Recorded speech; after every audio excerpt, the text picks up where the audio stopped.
ನಮಸ್ಕಾರ, ಕನ್ನಡ ಒನ್ಗೆ ಸ್ವಾಗತ. ನಾನು ನಿಮ್ಮ ಭಾಗ್ಯನಾರಾಯಣ ಬೊಗ್ಗವರಪು. ಕೆಲವು ಮತಾಂಧರು ಮತ್ತು ಬುದ್ಧಿಹೀನರು, ಭಕ್ತರು ಅಂತ ಕರೆಸ್ಕೊಳ್ಳೋರು ಇಡೀ ದೇಶದ ಮಾನವನ್ನು ಜಗತ್ತಿನ ಮುಂದೆ ಕಳೀತಾ ಇದ್ದಾರೆ. ದಿನಂಪ್ರತಿ ಏನಾದರೂ ಒಂದು ಮಾಡ್ತಾರೆ. ಭಾರತದ ಹೆಸರನ್ನು, ಇಲ್ಲಿನ ಜ್ಞಾನವನ್ನು, ಇಲ್ಲಿನ ಕಾಮನ್ ಸೆನ್ಸನ್ನು ಹರಾಜು ಹಾಕಿ ನೆಮ್ಮದಿಯಾಗಿರ್ತಾರೆ. ಅಂತಹದೇ ಒಂದು ಕೃತ್ಯಕ್ಕೆ ಈಗ ಕೈ ಹಾಕಿದ್ದಾರೆ.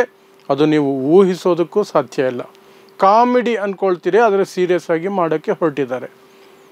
ಮೈಸೂರು ಪಾಕ್, ಅದರಲ್ಲಿ ಪಾಕ್ ಇದೆ. ಪಾಕ್ ಅಂದರೆ ಪಾಕಿಸ್ತಾನ ಆಗಿಬಿಡುತ್ತೆ. ಹಾಗಾಗಿ ಮೈಸೂರು ಪಾಕ್ನಿಂದ ಪಾಕ್ ತೆಗೆದು ಬಿಡಬೇಕು, ಆ ಜಾಗದಲ್ಲಿ ಬೇರೆ ಏನಾದರೂ ಹಾಕಬೇಕು. ಆ ಸಿಹಿ ತಿಂಡಿಯ ಹೆಸರನ್ನೇ ಬದಲಾಯಿಸೋದಕ್ಕೆ ಹೊರಟಿದ್ದಾರೆ. ಕೆಲವು ಕಡೆ ಬದಲಾಯಿಸಿದ್ದಾರೆ. ಕೇಳೋದಕ್ಕೆ ಕಾಮಿಡಿ ಥರ ಇದೆ ಅಲ್ವಾ, ಬಟ್ ಸೀರಿಯಸ್ ಆಗಿ ಮಾಡಿದ್ದಾರೆ. ಅದೇ ಭಕ್ತರ ವಿಶೇಷತೆ. ಸೀರಿಯಸ್ ಆಗಿ ಮಾಡ್ತಾರೆ. ಜಗತ್ತಲ್ಲಿ ಯಾರು ಊಹೆ ಮಾಡದಿರುವಂತಹ, ಕಾಮನ್ ಸೆನ್ಸ್ ಇಲ್ದಿರುವಂತಹ ಕೆಲಸವನ್ನು ಇವರು ಸೀರಿಯಸ್ ಆಗಿ ಮಾಡಿದ್ದಾರೆ. ರಾಜಸ್ಥಾನದ ಜೈಪುರದಲ್ಲಿ ಸಾಕಷ್ಟು ಸ್ವೀಟ್ ಅಂಗಡಿಗಳಲ್ಲಿ ಈ ಒಂದು ಕೆಲಸವನ್ನು ಮಾಡೋದಕ್ಕೆ ಶುರು ಮಾಡಿದ್ದಾರೆ. ಕೆಲವು ಕಡೆ ಬದಲಾಯಿಸಿಯೂ ಬಿಟ್ಟಿದ್ದಾರೆ. ಹಾಗಾದರೆ ಈ ಪಾಕ್ ಪದದ ಜೊತೆಯಲ್ಲಿ ಯಾವ ಪದ ಹಾಕೋಕ್ಕೆ ಹೊರಟಿದ್ದಾರೆ ಅಂದರೆ ಶ್ರೀ ಹಾಕೋಕ್ಕೆ ಹೊರಟಿದ್ದಾರೆ. ಶ್ರೀ, ಮೈಸೂರು ಶ್ರೀ ಅಂತೆ. ಕೇವಲ ಮೈಸೂರು ಪಾಕದ ಮಾತ್ರ ಅಲ್ಲ, ಪಾಕ್ ಅಂತ ಅಂತ್ಯ ಕಾಣುವಂತಹ ಎಲ್ಲ ಹೆಸರುಗಳು, ಸ್ವೀಟುಗಳನ್ನು ಸಹ ಅದೇ ರೀತಿ ಮಾಡೋಕ್ಕೆ ಹೊರಟಿದ್ದಾರೆ. ಆಮ್ ಪಾಕ್ ಅಂತಿತ್ತು, ಅದನ್ನು ಆಮ್ ಶ್ರೀ ಅಂತ ಮಾಡಿದ್ದಾರೆ. ಗೋಂದ್ ಪಾಕ್ ಅಂತ ಇತ್ತು, ಅದನ್ನು ಗೋಂದ್ ಶ್ರೀ ಅಂತ ಮಾಡಿದ್ದಾರೆ. ಮೋತಿ ಪಾಕ್ ಅಂತ ಇತ್ತು, ಅದನ್ನು ಮೋತಿ ಶ್ರೀ ಅಂತ ಮಾಡಿದ್ದಾರೆ. ಇದು ಜೈಪುರದಲ್ಲಿ ಆರಂಭ ಆಗಿದೆ. ಸಾಕಷ್ಟು ಹಿಂದುತ್ವ ಸಂಘಟನೆಗಳು ಅದಕ್ಕೆ ಒತ್ತಾಯವನ್ನು ಸಹ ಮಾಡಿದ್ವು. ಬೇರೆ ಕಡೆ ಸಹ ಒತ್ತಾಯ ಮಾಡೋದಕ್ಕೆ ಶುರು ಮಾಡಿದ್ದಾವೆ. ಪಾರಂಪರಿಕವಾಗಿ ಒಂದು ಟ್ರೇಡ್ ಮಾರ್ಕ್ ಥರ ಇರುವಂತಹ ಮೈಸೂರು ಪಾಕನ್ನು ಮೈಸೂರು ಶ್ರೀ ಅಂತ ಎಲ್ಲ ಕಡೆ ಬೋರ್ಡುಗಳನ್ನು ಬದಲಾಯಿಸಿದ್ದಾರೆ ಅವರವರ ಸ್ವೀಟ್ ಅಂಗಡಿಗಳಲ್ಲಿ. ಇದು ಈ 21ನೇ ಶತಮಾನದ 8ನೇದಲ್ಲ 80ನೇ ಅದ್ಭುತ ಅಂತಲೇ ಕರೀಬೋದು. ಅಷ್ಟು ಕಾಮನ್ ಸೆನ್ಸ್ ಇಲ್ದಿರುವಂತಹ ಕೆಲಸ, ಆದರೆ ಅವರಿಗೆ ಮಾತ್ರ ಅದು ದೊಡ್ಡ ದೇಶಭಕ್ತಿಯ ವಿಚಾರ. ಯಾಕೆ ಅಂತ ಅವ್ರನ್ನ ಕೇಳಿದ್ರೆ, ಭಾರತ ಪಾಕಿಸ್ತಾನದ ನಡುವೆ ಈಗ ಸಂಘರ್ಷ ಇದೆ. ಪಾಕಿಸ್ತಾನ ನಮ್ಮ ದೊಡ್ಡ ಶತ್ರು ರಾಷ್ಟ್ರ. ಅದರ ಹೆಸರಿರುವಂತಹದ್ದು ಅನ್ನುವ ಕಾಮನ್ ಸೆನ್ಸ್ ಇಲ್ಲದ, ಲಾಜಿಕ್ ಇಲ್ಲದ ಒಂದು ಕಾರಣವನ್ನು ಕೊಡ್ತಾ ಇದ್ದಾರೆ. ಯಾಕೆ ಕಾಮನ್ ಸೆನ್ಸ್ ಇಲ್ಲ, ಲಾಜಿಕ್ ಇಲ್ಲ ಅಂತ ಹೇಳ್ತೀನಿ ಅಂದರೆ, ಈ ಪಾಕ್ ಅಥವಾ ಪಾಕ ಅನ್ನೋದು, ಪಾಕ ಇಂದ ಪಾಕ್ ಬಂದಿದ್ದು. ಪಾಕ ಅಂದರೆ ಅಡುಗೆ. ಈ ಪಾಕ ಅನ್ನುವಂತಹ ಪದ ಸಂಸ್ಕೃತದ್ದು.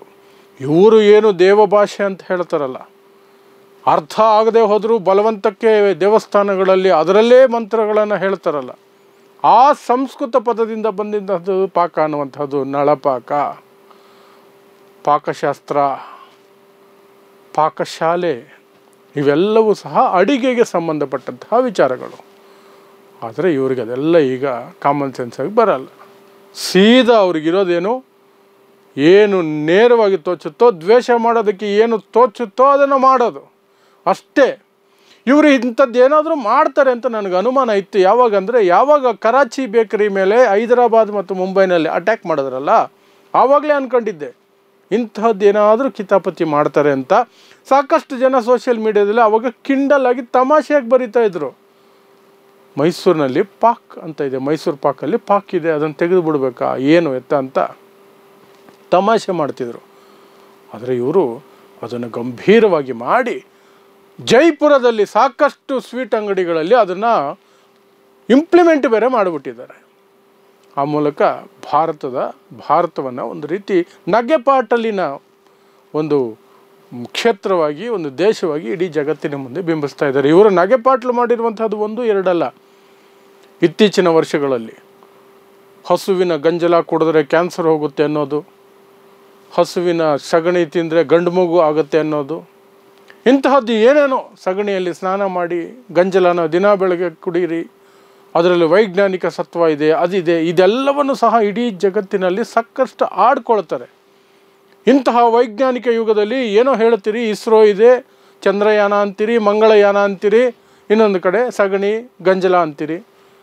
ಇದೇನು ಅಂತ ಸಣ್ಣ ಸಣ್ಣ ದೇಶಗಳು ಸಹ ನಮ್ಮನ್ನು ನೋಡಿ ನಗ್ತವೆ. ಅಂತಹ ನಗೆಪಾಟಲಿನ ವಿಚಾರಗಳನ್ನು ಸಾಕಷ್ಟು ಮಾಡಿದ್ದಾರೆ. ಅದಕ್ಕೆ ಇನ್ನೊಂದು ಸೇರ್ಪಡೆ ಅಂದರೆ ಈ ಸ್ವೀಟ್ ಹೆಸರಲ್ಲಿ ಪಾಕ್ ಅನ್ನೋದು ಇರೋದ್ರಿಂದ ಪಾಕನ್ನು ಕಿತ್ತು ಹಾಕಿ ಅಲ್ಲಿಗೆ ಶ್ರೀ ಅಂತ ತಗೊಂಡು ಬರ್ತಾರಂತೆ. ಅದನ್ನು ಇಂಪ್ಲಿಮೆಂಟು ಸಹ ಕೆಲವು ಅಂಗಡಿಗಳಲ್ಲಿ ಮಾಡ್ತಾರಂತೆ. ಇದನ್ನೇನಂತ ಹೇಳೋದು, ಶತ್ರುಗೆ ಅಲ್ವ, ನನಗೆ 2 ಕಣ್ಣು ಹೋದರೂ ಪರವಾಗಿಲ್ಲ, ಶತ್ರುಗೆ 1 ಕಣ್ಣಾದರೂ ಹೋಗಬೇಕು ಅನ್ನುವಂಥದ್ದು ಒಂದು ಗಾದೆ ಇದೆ. ಆ ರೀತಿ ಆಯ್ತಿದ್ದು. ಪಾಕಿಸ್ತಾನ ಅಂತ ಹೆಸರಿದ್ರೆ ಅದೊಂದು ಭಿಕ್ಷುಕ ದೇಶ, ಅದರ ಬಗ್ಗೆ ಅಷ್ಟು ತಲೆ ಕೆಡಿಸ್ಕೊಳ್ಳೋ ಅವಶ್ಯಕತೆಯೇ ಇಲ್ಲ. ಅದಕ್ಕಾಗಿ ನಮ್ಮ ಹೆಸರುಗಳನ್ನು ಬದಲಾಯಿಸ್ಕೊಳ್ತೀವಿ. ಅದು ಪಾರಂಪರಿಕವಾಗಿ ಹಿಸ್ಟ್ರಿ ಇರುವಂತಹ ಐತಿಹಾಸಿಕವಾದಂತಹ ಸೆನ್ಸ್ಲೆಸ್. ಬಟ್ ಇತ್ತೀಚಿನ ವರ್ಷಗಳಲ್ಲಿ ಭಾರತದಲ್ಲಿ ಸೆನ್ಸ್ಲೆಸ್ಗೆ ಬೆಲೆ.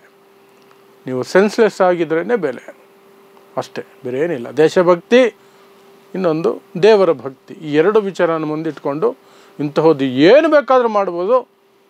ನೀವು ದೊಡ್ಡ ವ್ಯಕ್ತಿಯಾಗಿ ಕಾಣಿಸೋ ಸಾಧ್ಯತೆಗಳೇ ಹೆಚ್ಚಿರ್ತವೆ ಮತ್ತು ನಿಮಗೆ ಸಫಲತೆ ಸಿಗುವಂಥ ಸಾಧ್ಯತೆಗಳು ಹೆಚ್ಚಿರ್ತವೆ. ಈ ಹುಚ್ಚರ ಸಂತೆಯಲ್ಲಿ ಬದುಕೋದಿದೆಯಲ್ಲ, ಅದು ನಮ್ಮಂಥವ್ರಿಗೆ ಮಾತ್ರ ದೊಡ್ಡ ಶಿಕ್ಷೆ, ಅಷ್ಟೇ. ಸೊ ನೋಡ್ತಾ ಇರಿ ಸಮಾಜಕ್ಕಾಗಿ ಕನ್ನಡ 1 ನ್ಯೂಸ್. ನಮಸ್ಕಾರ.